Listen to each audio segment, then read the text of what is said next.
Hi guys, hope you're all well. Today we're going to make quite a big statement piece necklace, well, pendant should I say, and what I wanted to do is do a disappearing mica shift. If you haven't seen me do that before, I'll leave a little link either up here or in the description to that. And basically what a disappearing mica shift is you do a skinner blend and combine it with a mica shift. So you need a metallic colour. I'm going to be using metallic silver, and you need a plain colour, i.e. not a metallic or pearl or whatever, and I'm going to be using some Sculpey Premo black. And what I'm going to do, guys, is take equal amounts of these, condition them, and then I'm going to make a skinner blend by putting the two pieces together. I'm not going to show that step, guys. I'm assuming everybody knows how to do a skinner blend. You know, so just do your silver and your black, get a reasonable blend in the middle. It doesn't have to be a very wide blend. We just want a blend in the middle so that it turns from silver to black with that nice fade. And then I'm going to just use this texture mat. So I'll pop back and show you my skinner blend, and then I'll come back when I've textured it. See you in a minute. Okay guys, as you can see, I've got my mica, silver on one side, black on the other, and we've got this blend. You can still see a bit of a line through. I don't worry about that too much. We just need a transition. And what I'm going to do is these Helen Breil mats are made to go through the pasta machine, so I'm just going to pass mine through and imprint my mica shift onto the mat. That way I'll come back and show you that in a second. Okay guys, so I've done my skinner blend. I've passed my sheet through to imprint my image. Just imprint your image however you want to do it. I am just going to gently rub this just to make sure it's stuck down. What I'm going to do, guys, is I only need this much, so the other bits I'm going to use as a backing once I've done the area I need for my mica shift. And I'm thinking about there will be nice, so I'm just going to cut away some of this excess, which I'll mix in a minute for my backing, because of course once I've passed this texture sheet through, it is very thin, and I'm not cutting it too close because we're going to make like a puffy style pendant.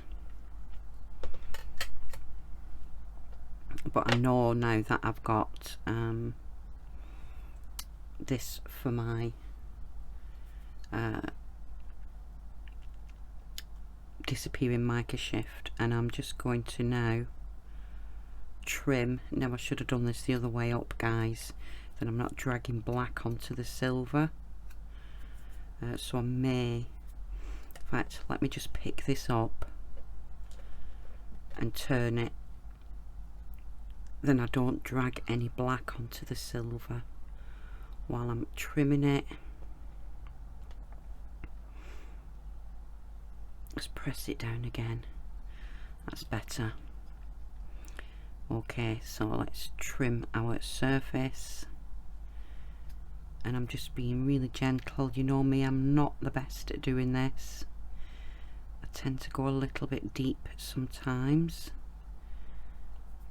so I'm just really taking my time, working in small sections.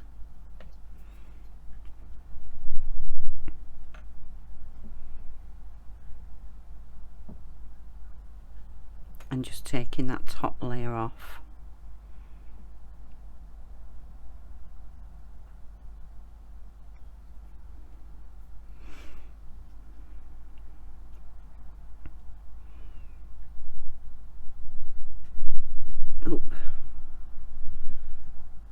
Just make sure you get the bits or they stick terribly. Keep your blade clean.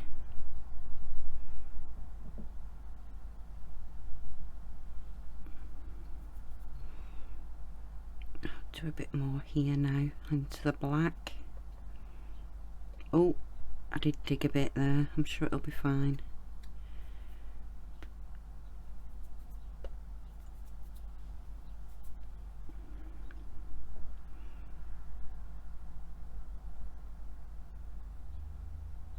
Doesn't matter so much on the black because we're going to be blending that, burnishing that down. Just make sure that I get these areas where the blend is pretty strong. There we go. Okay, I think let's just get them little bits there, then they're done. I think that will do. I'll just get that little bit there just in case. Okay, so I've got my mica shift and I'm just going to, with these bits as well,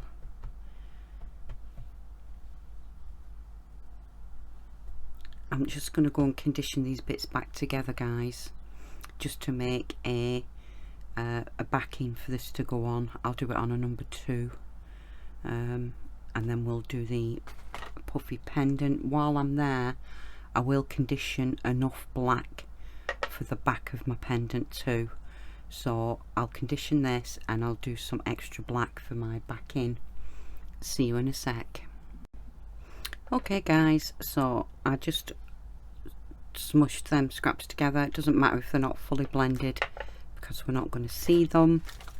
And I've done some black on my backing sheet just for the backing of my pendant.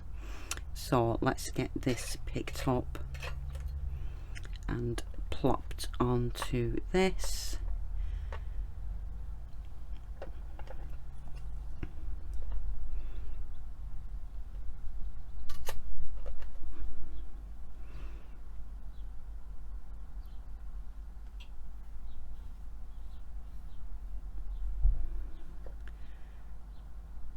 That's perfect. And of course now we just need to burnish this all smooth and flat.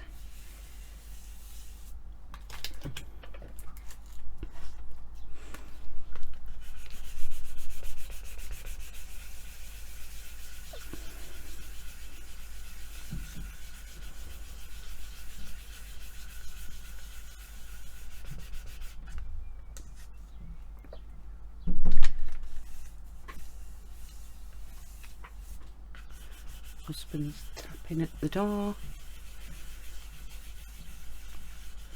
He's obviously realised I'm busy and gone away again.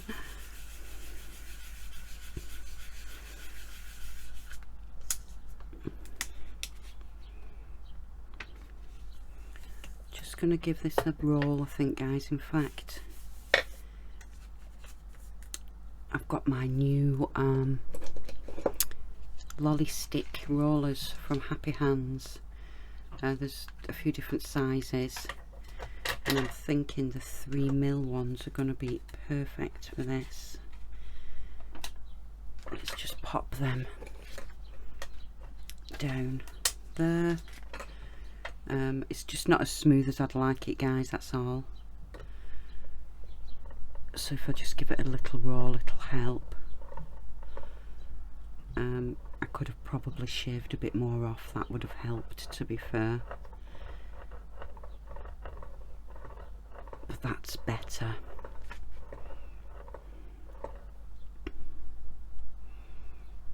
still see a few little bits on this edge.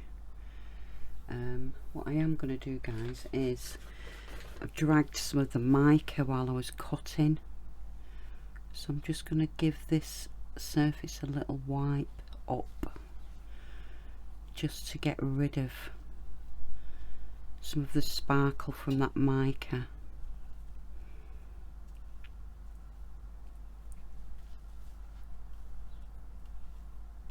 And I seem to have a bubble. Let's get rid of you. Okay, that's better.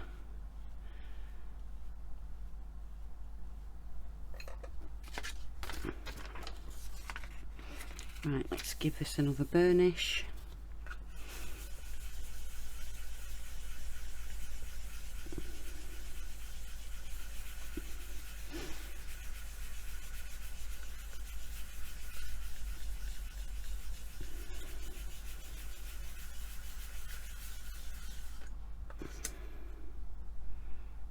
There we go.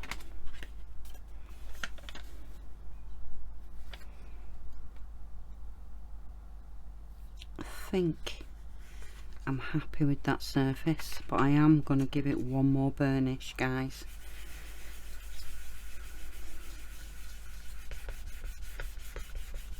Because I just want to make sure that it's super smooth.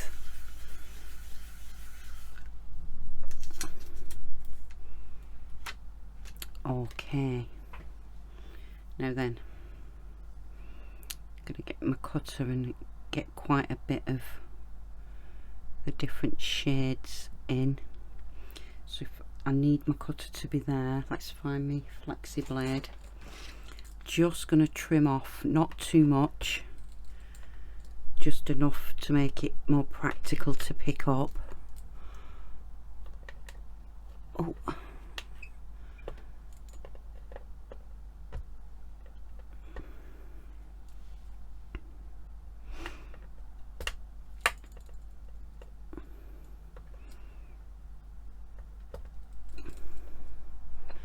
I think that'll do. Just take that edge off there. Right, what we're going to do, guys, is we're going to dome this into there. So I'm just going to gently press my cutter down on it just to give an imprint, and then I'm going to pick this up.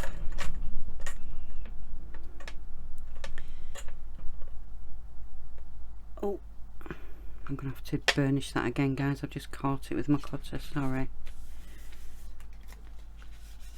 Give myself a divot.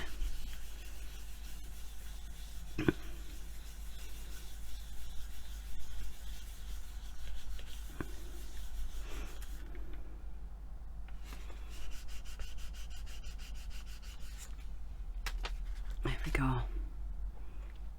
Okay, let's loosen it and then pick it and then turn it over. Don't think it helps that my clay is so squishy today.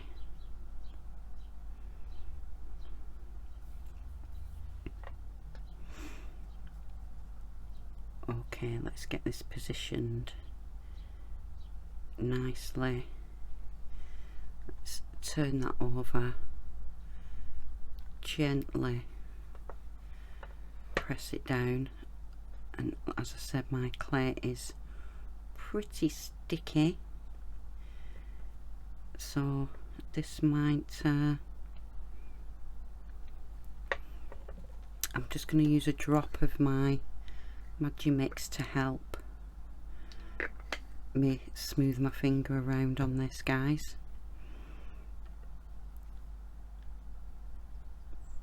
I'm just working my way around the shape, just gently coaxing that clay into a dome.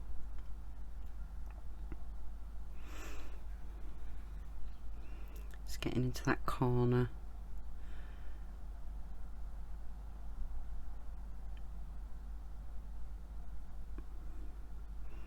And just gently coaxing that so that we've got a lovely dome.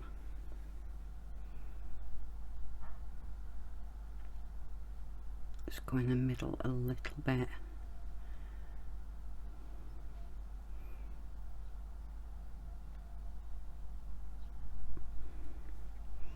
Let's have a look. I think that will be great. Just get my backing off this sheet. Oh, pop it down.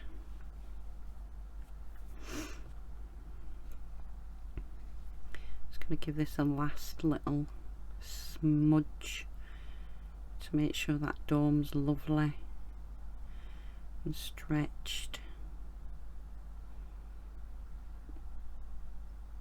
And you could do this with any shape you want, guys. This is one of the biggest cutters I've got, so I'm just going to pop that down on my sheet,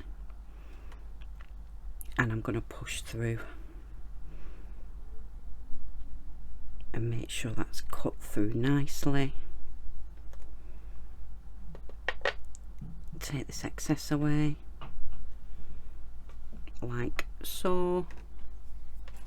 And now the scary bit, we're going to put a hole in the middle, and I think I'll do it up here.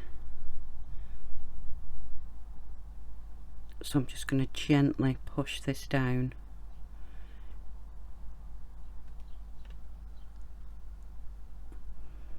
and cut myself a hole like so. I'm going to go around this with my nail now and just make sure that that's nice and tidy, because I don't want to mess with it too much once I pick it up.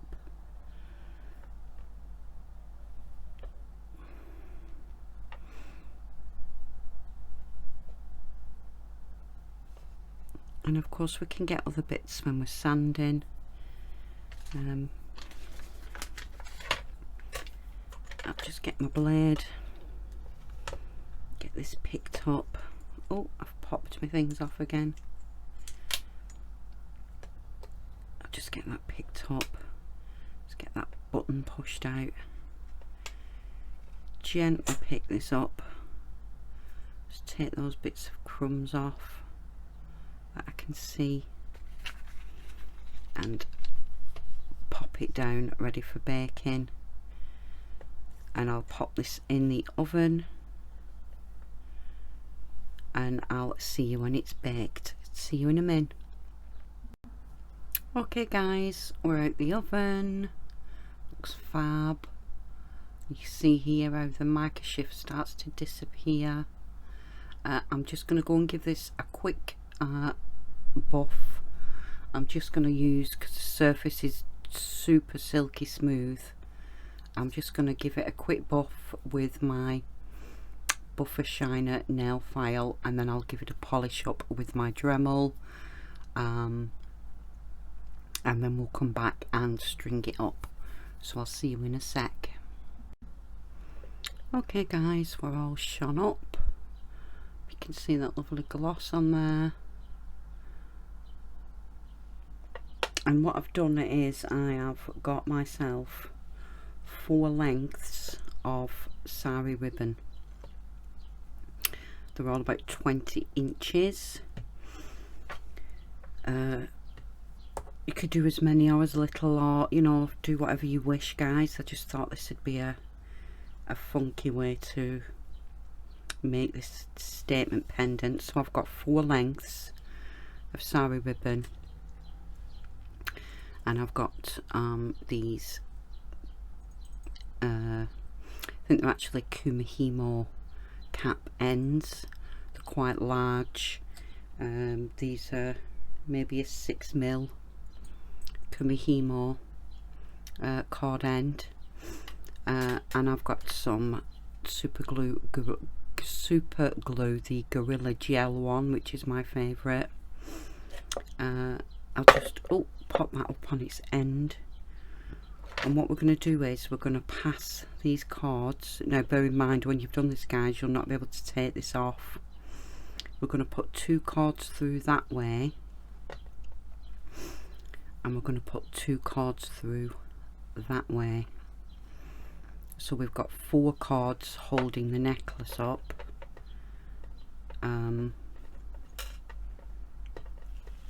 Like so. Let me just get the ends to the end. So they cross over like this. And you can switch them round so that then, you know, they look less bunchy, so that they're going to hold our pendant. And I'm just going to make sure all my ends are equal, like so. Where's my other one? And I'm just going to do one at once.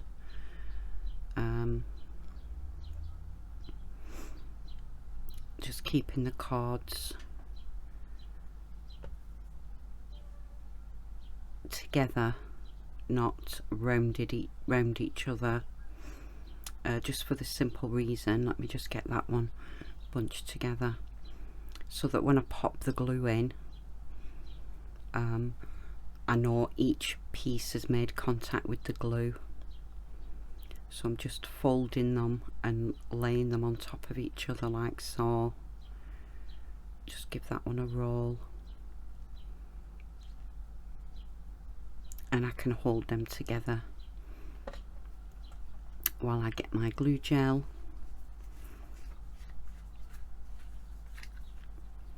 And what I like to do is put a decent dollop in the bottom. Make sure it's gone around the sides as well.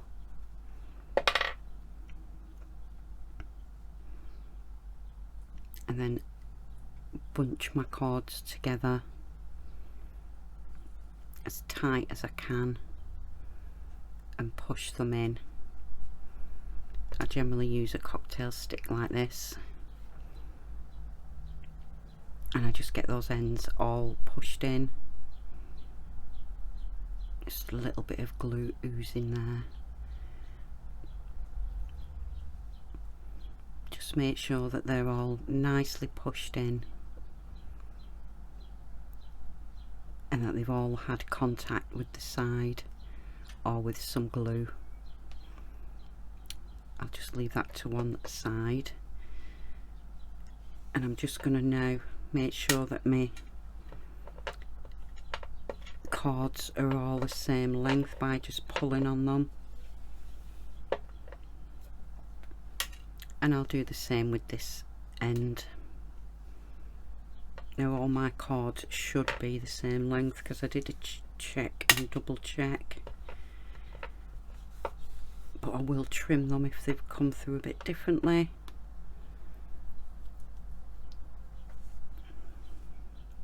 Yeah, see, I seem to have one shorter than the other.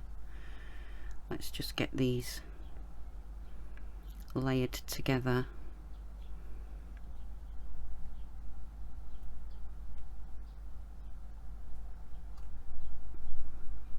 It's a little bit fiddly, but just take your time. You could always, you know, some people wrap a little bit of sellotape around, don't they, or scotch tape or whatever you guys call it. But I find this just works quite well if I just get them tight together. Get some glue in the end again. A nice big dollop. And I just make sure that it's smooched around in there. And then get all my ends to go in. Give them a good push. And again, trusty lolly stick, just go around, tuck in. Oh, got a bit of thread stuck to me then. They seem quite firmly pushed in now. I'll just leave that alone for a second. I've got super glue on me. Nothing a bit of alcohol won't shift.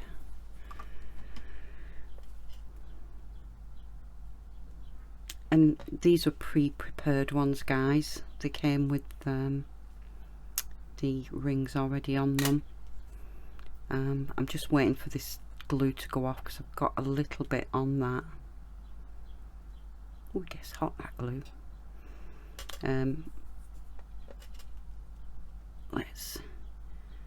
I'll just fasten this, then they're together, and I'll just hold the pendant for you to see. So it should hang nicely like that with the sari ribbon. I'll take some nice photos, so you've probably already seen them, and I'll leave that there, guys. There's the cord fastener.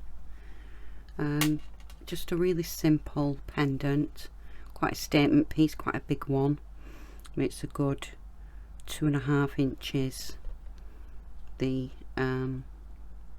square, and of course that puff helps with the disappearing Mica shift. And I'll leave it there, guys. Thanks ever so much for watching, and I'll see you all in the next video.